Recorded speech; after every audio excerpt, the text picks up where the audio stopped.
Hello. We're back. We're back. It's been a while.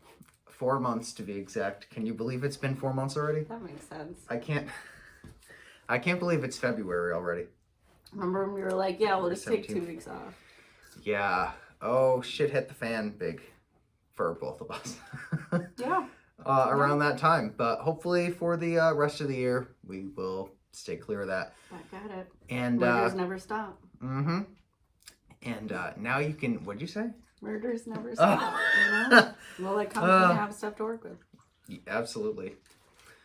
So, if you are listening to us right now, you can probably note the difference in the audio. That's because we have equipment finally. I know we kept saying we were going to get equipment, and finally we're moving in the right direction. Professionals now. We have a little snowball. Still in my dining room. A snow. But, The studio will come one day. Technically, we could use a studio because I work at a community public access station. So, I mean, technically we could use what are we it. doing But, then? Why are we here? well, there could be a show going on is the only hiccup in that plan. But Gotcha. technically we could use that studio. So, like I said, if you watched the Instagram video last night, chances are most of you didn't, but I said I was going to cut the rambling. That was my New Year's resolution. Stop rambling, unless it's funny, and yeah, see, I'm already doing it. Before we go into today's case, please make sure you are subscribed to this YouTube channel and you're following us on everything. I'm not gonna, I don't know I think it's all just at Evil and Eerie Podcast. You can find it. You can find it. You can find I it. believe in you. So do you want to give them any updates on anything before we continue or no? I think we should just dive right in. All right. You don't need to know anything else. You don't need to know anything else. So we have exciting news. We are doing the Gabby Petito case today. And I think it's a good time to do it because we were going to originally do that as the next episode in November, but I don't know. I feel like we gave it an appropriate amount of time to flesh out a little bit more. But also it's still sketchy, Yeah. so. Yeah. Oh, no, this definitely isn't the last, but there were some January updates, so I'm glad we waited. Yeah. There were some January updates in the case, so Okay. so we're just gonna dive right in. Most of you are probably familiar with Gabby Petito. She was only 2 months older than me, which I was surprised about. I thought she was I thought she was 26-ish, but no, she was born in March 1999 in Blue Point, New York. She had 6 younger siblings. Some of them were half siblings. So that was a busy family she had. Busy parents. She went to Blue Point High School, and she graduated in 2017, which was when I graduated from high school. Scary. Wow, crazy. That's also when we both started at the escape room. Yeah, I'm not What a going year. to say when I graduated 20. from high school. Let's move on. Yep. The date of birth for Brian Laundrie is not actually confirmed, weirdly enough, because I looked it up because they said they had no problem saying her age. And most sources claim that he was born in 1997. Mm-hmm. But when I looked it up on Google, I looked up Actually, Brian Laundrie date of birth. It said 1984. I was like, that's not right. 2 very different reports. But then I got to thinking, maybe this is like The Orphan. Maybe he pretended to be younger than he was and went back to school and courted this girl. I don't know.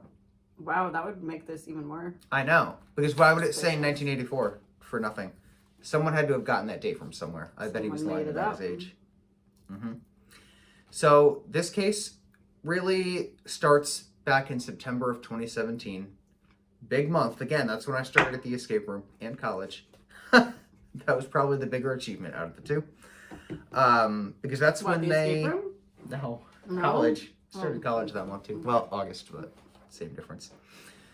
So she was working as a hostess and a waitress at a restaurant. She didn't attend college, but she applied to Cape Fear Community College. Cape Fear. See how these words? Yep. Fear. I really hope this is catching up good on I hope you. it's not catching me chewing these chicken nuggets, though. That'll add pizzazz. That's our sound effects. Mm-hmm. Munching The on burgers crunching of my and McDonald's tagalongs. wrapper. Mm-hmm. So she began dating Brian Laundrie. I don't like his last name, by the way. I don't like how it's Laundrie and that it's spelled the way that it is. Anyway, I digress. It just I adds just to like it. to complain. It just adds to how much we Despise him. Yeah. True. They began dating in March 2019. He moved in with his parents. Oh, sorry, she moved in with his parents. Wrong. So they moved in with his parents. They lived in North Point, Florida. So she went from New York to Florida, dropped everything, and yeah. And they both worked as pharmacy technicians at Publix until Corona hit. So they were there for about a year. Okay. So in late 2019, they took their first road trip. And if you know anything about this case, you know road trips in these two just don't mix well. Wasn't a good idea. Not at all. So they Shouldn't be trusting people that fast. No. Well, I think she knew him prior to Doesn't 2017. matter. Can't trust anyone. No, I know you can't. You really can't. Never know when someone's gonna switch. Mm-hmm. So they took a road trip around New York, California, Nevada, and Florida, and she also celebrated her 21st birthday in that time frame. She started working at Taco Bell. Nice. I want Taco Bell now. Speaking of which, when are they going to come back out with those damn nacho Mexican boxes? Pizzas? Oh. Are those not full-time on the menu? Mexican pizzas were, they got rid of them a while ago. And Oh. It's just been like. I've never actually had one. That's why I Oh, didn't no. know. I want the nacho fries back, and I want the nacho boxes back. Usually, I think it's spring, summer anyway, so it's coming. Anyway, he worked at a juice bar, which I found weird, but I don't know. Got to Why, work you don't somewhere. like juice? No, I just found it weird that he worked there. I can't see a murderer working at a juice bar. Can you? Well, sometimes murderers might like to juice things. I get it, like someone's brain, something like that. Murderers should be working everywhere. I know. They would continue to travel in 2021, and they did a lot of documentation on their lives on their different social media accounts. Were you aware of her before any of this? I guess she was big into, a lot of people knew her just through her. No. Yeah, I didn't either. What did Sorry. you do? She just liked to post her travels on the I'm not internet. interested in that. A lot of people like to do that though, so nobody really cares about it anymore. Right. They got engaged in July 2020, which I didn't know. I didn't know they were engaged. And they bought a van about 6 months later with the intention of doing a lot of traveling. Okay. So traveling was a big part of their lives. Sure. It's just the wind. Oh, I thought it was raining. It's just windy. So July 2nd, 2021 is the first exact date that we really have to note here, because that's when they left from Blue Point, New York. They had gone up there for her brother's graduation, and they were going to take a 4-month cross-country trip. So they were going to be gone until October. They were still going to be gone by from working at Taco Bell. It said she worked 50 hours, by the way, which is an absurd amount to work for a part-time job. So she was like saving up over here. Yeah. And Okay. I don't know how often he worked at the juice bar, but maybe he killed some people and stole from there. Never know. You never know. So they were going to go on a 4-month cross-country trip, meaning they would have still been traveling at the time that we took our second hiatus, which is weird from this show. Yeah, crazy. And so this trip was supposed to be in lieu of their wedding, which they postponed because of the virus, but they got engaged in the height of the virus. So why would you, I don't know, that didn't make sense to me. Like, why would you postpone something that you already knew you would have to postpone? Like, they shouldn't have been a surprise to you. So they decided to go on this trip. So they turned their van into a camper, and their states they were going to go through this time were Kentucky, Colorado, and Utah. How exciting. Colorado, maybe. Could be nice. What's your dog doing? What have you found? Don't worry about it. As long as it's not the cookies. They're secure in the box. Cookies are safe. Good. So she used Instagram to make a grand timeline of all of her trips. They went to Monument Rock, Kansas on the 4th of July, Okay. Colorado Springs on the 8th, Great Sand Dunes National Park and Preserve on the 10th, Zion National Park in Utah on the 16th. Throwback to our episode about Abducted in Plain Sight. That was based in Utah. Oh right, yo, Mhm. that I was, rewatched that the other day to get hyped for this. That one made me uncomfortable. If you want to go back into that trip, go back on our YouTube page or watch the Netflix documentary. But I think we make it more. Ours is probably better. Yeah, it probably is. Make you a little bit less uncomfortable. Yeah, right. You might see somebody lurking in the background, but. Why did you find the one with that big sound? They went to Bryce Canyon National Park on the 21st, Mystic Hot Springs, Utah on the 26th, Canyonlands National Park on the 29th, Arches National Park on the 12th. There were no posts between the 29th of July and the 12th of August. And for somebody that posted as much as she did, that's very strange. That's not okay. Yeah. So I wrote, why? 3 question marks. Did something go down? What I would happened? think so. What occurred? So we don't actually know what happened in that time frame. So we can only assume the worst. But we do have a lot of activity in August here. Well, when did they get into that fight? August 12th. Oh, okay. Mm-hmm. Oh. So August 12th was their first So documented. things were weird, and then they got. Yeah. That's when they, So I'm were... thinking that's why she didn't post for 2 weeks. A lot went down. You know, a lot can happen in 2 weeks. You'd be really surprised. Mm-hmm. Yeah. No, I think so. Because you can't trust anyone. No, you can't. Not from North Point, Florida. You Not can't. from anywhere. So on August 12th, police responded to an altercation in Moab City, Utah. There was a couple that was fighting. Guess who that couple was? Where were they when Gabby this fight was happening? Moab City, Utah. No, but where? Someone must have seen them, obviously. I don't quite. I think it was near one of the preserves, one of the national parks or something. Because I think they pretty much camped out in those parks. Okay. Mm-hmm. So there was a witness who reported disorderly conduct, physical fighting after a verbal argument. So they fought, and then I guess they were. I guess she was hitting him. In this specific instance, they didn't press charges, citing their great love for one another. I love that. There was a video released. I don't know how they got. The witness must have taken this video, unless there was some camera around. It was the body cam of the cop. No. Oh yeah. Shows her crying during the majority of it. I guess the argument began because he went into the van with dirty shoes, and resulted in her slapping him. Oh yeah, that makes total sense. He then threatened to leave her in the city, and was found with scratches on his arms, face, and neck. And they were about to arrest her, but he said, "I don't want to press charges." Wait, imagine if they had. That's literally what I wrote. I wrote somewhere. I said, which should have happened for the better in my notes. And then they were gonna put him up in a domestic assault outreach group was gonna put him in a hotel, too. If only. So this all could have been avoided had they been. Law enforcement actually did their job. So obviously, rest in peace, girl. But I don't think either of them were all there in the head. Obviously, one is worse than the other, but I don't know. Yeah. So now we move on to the 17th through the 23rd.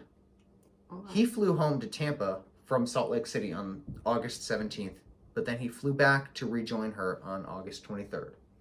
So, claiming here that they needed space.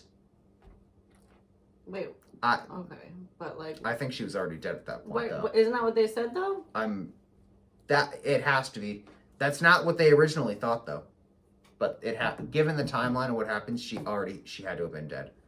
So, I'm thinking. Well, we'll share our theories at the end. Mm-hmm. August 27th. So actually, no, she couldn't have been dead. Actually, now here's where it gets weird. This is why this case is so weird, because it's saying on August 27th somebody saw the couple together, but I don't think she could have been alive at that point still. So I think this eyewitness report was late or just made up altogether. Yeah. So a woman said on Instagram that she witnessed them get into a bad fight at the Mary Piglet, which was a restaurant. How could you fight at the Mary Piglet? I know. Sounds wholesome. Apparently, Laundrie was screaming at the waitress at the top of his lungs while Gabby Petito was tearfully On the apologizing. 27th? I think it was either reported late or it was just made up altogether. Yeah, like they got like the date wrong, maybe. That's what I'm thinking. But then, like, what'd the waitress say? Like, there would have had to I don't- like other people. I don't think they got any. Either that or this wasn't the day they saw them. It was just the day it was They reported. didn't really look into any of this very They well, really did they? didn't. No, they failed miserably. But we'll get into that. We'll get into their failures in a little bit because they were grand failures. They were getting kicked out of the restaurant. He was mad, and she was distraught. Getting kicked This was out their of last the sighting married together. family. I know. That's when you know a embarrassing. relationship's over. Mm-hmm. We shouldn't be laughing, but you know. That's all right. We gave it its grace period. So August 30th, 2021. This is when Gabby's mom got a final text from her daughter, but it didn't seem like her daughter sent it because the text message said, Date was "Help that? Stan out, August 30th, Okay. 2021." Okay. The text message said, "Stan is calling me, help him out," something like that. Stan was her grandfather, Gabby Petito's grandfather. And the mother said she would have never called her grandfather by his first name, so that was a red flag. She was concerned, didn't think she sent it to her. Interesting. Being that she got that on the 30th, there's no way she had sent that message to her. I don't think. I think she was dead well before that. But September 1st, Laundrie returns to Florida in the van without Gabby. Yeah, so obviously she was dead before that. How many days are in August? 31. Yeah. So literally, unless he killed her on the 31st, she would have had to already been dead before that. Yeah. And also, I don't think it would have been, unless he drove straight through. Then he Also, couldn't have like, gotten what back was that his quickly. motive with texting though at all? That's just such a Well, random thing to. And she wasn't the only one because he wanted to keep the illusion that she was still alive. She with should have text just messages. like said anything else. Like he could Yeah. have said anything else and not drawn suspicion. Yeah. Mm-hmm. He's clearly Well, not very smart. No, he wasn't, and I wrote that in my notes that he wasn't very smart, and that ties into one of my That's a good theories. reason. Okay, continue.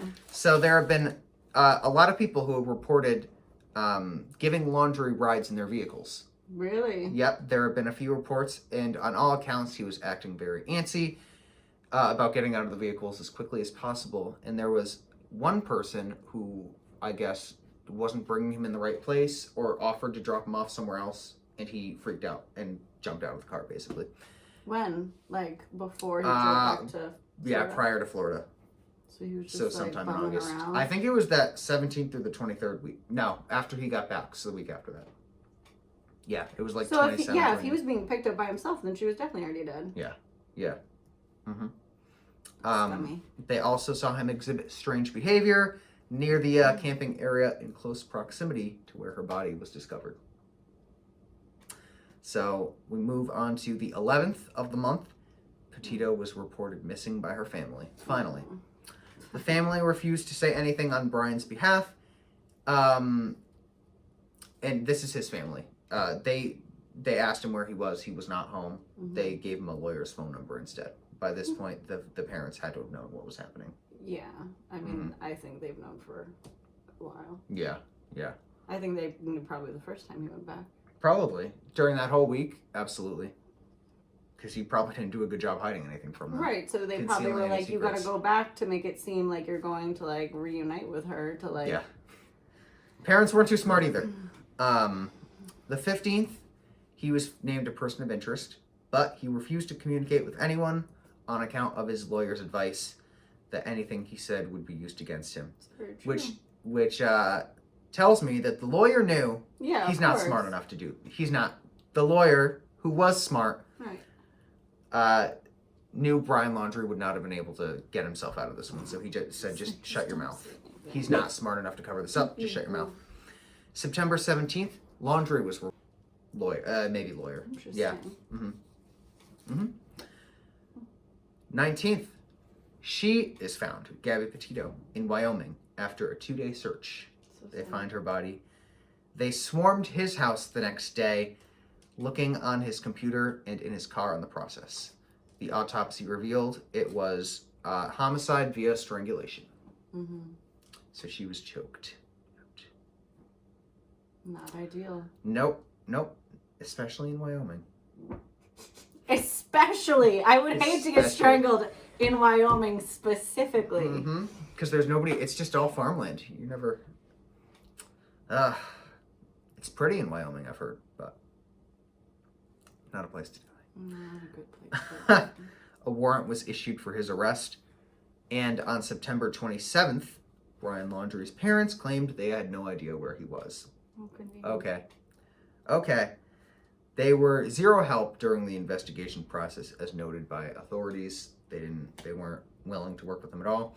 Mysterious phone calls were made from the Laundrie house prior to her being reported missing, but it was never clear what they were. It's because they were all being sketchy. Mm-hmm. Body cam video evidence, new body cam evidence, revealed that she was in fact assaulted by him, though, because she had bruises on her body. Yeah, I mean, and it showed her acknowledging them. I'm sure the whole thing was just like toxic. Mm-hmm. Yep. His family members finally began to get involved in October of 2021. While that's when the coroner report revealed that she was strangled, and in October.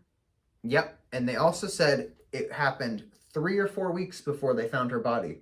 So if they found her body on the 19th, that had to have meant that she died either right before he left or right when he came back during that week. So she was definitely dead by at least the 24th, I want to say. Something like that. So, take with that what you will. So she couldn't have sent the text, basically. Yeah. So that we figured out. On October 20th, 2021, possible human remains were located at a park in Florida, along with Brian Laundrie's notebook, backpack, and they were both in an area that was previously underneath water. How convenient. Mm-hmm. They were confirmed to be his, and the remains, I'm saying, not the notebook and the backpack, but the cause of death, and I'm putting that in big air quotes, was a gunshot wound to the head. And this was after, like, extensive searching, so, like, really it took that long. That's fine. Mm-hmm. And get this, the update for January 2022, according to his notebook. I also really wanted to record this, because, I just read this the other day. In the notebook, he admitted to killing Petito and pretending she was still alive through texts. Screenwriting 101. I don't believe that for a second. It's a little bit convenient. So, as well. So I know you have some big conspiracy theories on this, and I probably agree with all of them, but what do you think? Well, I feel like it's a cover-up. I feel like they helped him get away with it. They helped him escape, because what they found was all just, like, very circumstantial. The only thing that they proved anything on was teeth, which what they didn't even say, like, they found a full set of teeth. It was like, oh, they found, like, a partial skull and a bone, and then things he easily could have were able to identify. So it could have literally been one tooth, like, for all we know. Yeah. And that could all be part of the cover up as well. And then to conveniently find in a place that was underwater for that long, that his body was that far gone, you still find his notebook and can read him admitting that he killed her. Yeah. No. Like, what? And I'm not saying that he didn't do it, but I'm saying, like, he definitely did. They literally set this up so that they would stop looking for him. Like, it was like, perfect. We have the DNA. We have this, whatever, like, craft store skeleton here. We have his notebook that he confessed. It's his backpack. So, like, obviously case closed. So now no one's looking for him anymore. That's all they had of him. I'm telling you, the attorney and the family members, they knew he's done. For so as soon as they catch him, the fact that they obviously knew about it in September, or even before then, probably August. So they had plenty of time to set all of this up. Absolutely. And then for the attorney, this is also what gets me. Why would the attorney report him missing? Why wouldn't his parents? That also seems very suspicious to me, that the attorney is the one that would report him missing. Do you think the attorney worked with them? Absolutely. You think so? Absolutely. Mm-hmm. Because all of this is just too calculated and it's like too clean of an ending. Like, we have the tooth. We have the evidence, the Mm-hmm. DNA from his tooth. We have this notebook that even though it's been submerged underwater for weeks, we could read. Yeah. It's just like, excuse me. And I remember they were like super sketch about the notebook too, and they like kind of went back and forth, like saying like, oh, we're not gonna be able to read it, but then they allowed that then they were gonna like release it to her family probably after they doctored it. Then they were like, oh, we're gonna release it to her family. Yeah. How convenient that you had all this time to do whatever, but nothing of them finding him makes any sense. No. Especially given the time frame, like you wouldn't be that far gone. I don't care what the environmental circumstances are. Your body wouldn't be that gone. No. That quick, no matter what, no matter where you are. The other theory I had was, I think we both agree that we think he's still alive. I 100% don't believe he's dead. Probably working at Mary Piglet's. He might be. He's gonna open They're his in own juice bar in Mary Piglet. They're just gonna section off. And but I mean, in Florida, like people, I mean, if he is in Florida, people are really stupid. So he really could get away with it, or he could have gone back out west. Like he literally could be like anywhere. Yeah. Yep. And honestly, I think the authorities know he's still out there too. I think they wanted to give... the bounty hunter still thinks he's out there. Yeah. Oh, he's still looking. I'm telling you. Who'd you go find him? I find him dog. Because of the mainstream attention the case was getting, I feel like authorities just wanted people to think it was done. Yeah. So exactly. They couldn't let people know they failed, right? Even though they did. So they're covering their own tracks by pretending he's going along with this and giving people a solution to this crime. But. Yep. So that's fake closure. Exactly. So it's quite a crazy case, and I'm sure there's going to be more. Right. I mean, the thing, it's like he's a generic enough looking dude that, like, really, depending on where he goes, there are a lot of people that don't follow news, like, that probably have no idea that any of this happened, that he really could realistically go there, and they'll never know. Because he's also generic, he can change his appearance really easily, too. Yeah. Without, he could put a wig on, Yeah. People wouldn't know. People are stupid. So, well, what a return episode this has been for us. I knew this was going to be a good topic. And we're back with a bang, like I said. The moral of the story is, and I can't stress this enough, you really can't trust anyone. No, you can't. Ever. No matter how much you think you can. She doesn't know what I put in those tag-alongs I gave her. Don't trust anyone. Don't agree to marry anyone that quickly. And don't get anyone's man. Either. Ever. No. These are the things that we learned. So, we are going to be back, of course, next week. Hopefully that was the last hiatus we take for a while. Not sure what we're going to do, but it's going to be a good one, so you're going to want to tune in. And before you go, we are starting a fun new series about, she's so excited about it, about it's traumatizing. It's PTSD. So you guys remember the escape room that we did I think it was 1 or 2 episodes on back in the summer? Well, we have just learned that they have closed. So now we're releasing everything. We're going to reveal everything. We have a lot of stories that are funny, scary, unbelievable. It's crazy. It's going to make you laugh, cry, run away. I'm going to laugh, cry, and run away. Very jaw-dropping stuff. So that's going to be a separate YouTube channel, which I'll post about below, and separate Instagram channel. It's going to be called Escape Room from Hell. That sounds about right. Yeah. So I will be posting information on that, but you're going to want to check that out. It's going to be quite a wild ride. And I don't know, I feel like they'll like it better because it's our experiences. It's like we're not talking about other people's this is what we lived through. This actually happened to us, and we're still here. Yep. So anyway, thank you for tuning in. We're going to record episode 1 of that new series. All right.